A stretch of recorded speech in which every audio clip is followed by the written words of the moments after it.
Hello and welcome to TV Plus. I'm almost very excited by this instalment, which welcomes the return of a sketch show. Remember them? Suits You, Sir? Well, I'm not talking about the past show. I'm talking about Mitchell and Webb and Not Helping, an absolute rip snorter of a sketch show. I've watched 2 episodes and it barely missed a beat. One sketch, however, towers above them all. It's called Sweary Aussie Drama, and it's an absolute triumph of the genre, that of poking fun at Australians. As an Aussie, I can tell you Australians will love it. Here's the Q&A starring David Mitchell and Robert Webb. Robert, tell us sort of maybe how you came to do the show again, and how it sort of felt when it.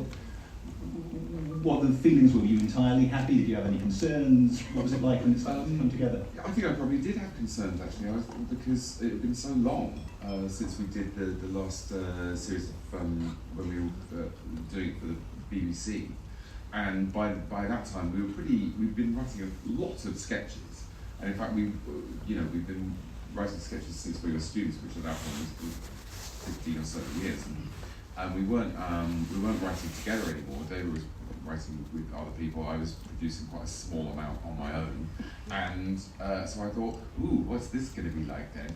But we'd always, we loved sketch comedy, and we'd always sort of had that in mind. So when it happened, it turned out we had just spent 15 years politely waiting to be asked, and then we started writing together, and suddenly it all felt very natural and good, and and it was a really joyful writing experience. So we were doing lots of stuff together, and then Gareth found everybody else and created the writers' rooms, and it was great.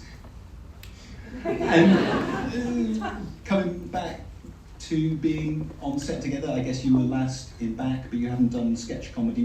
David, you've done so much together over the years. Did you find shooting it that you could still surprise each other with performance?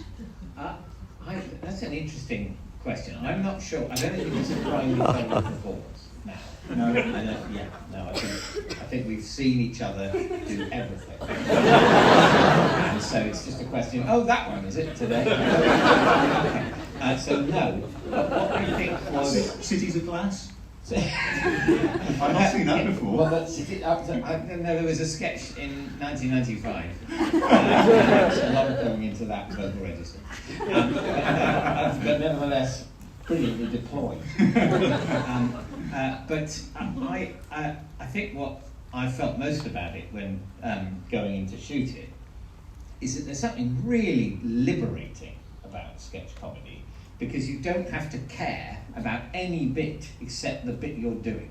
And if you can make that fun, that you have succeeded in that section of the task. Whereas with anything with a fucking story, you might do a really funny bit that there isn't room for because the programme must remain comprehensible.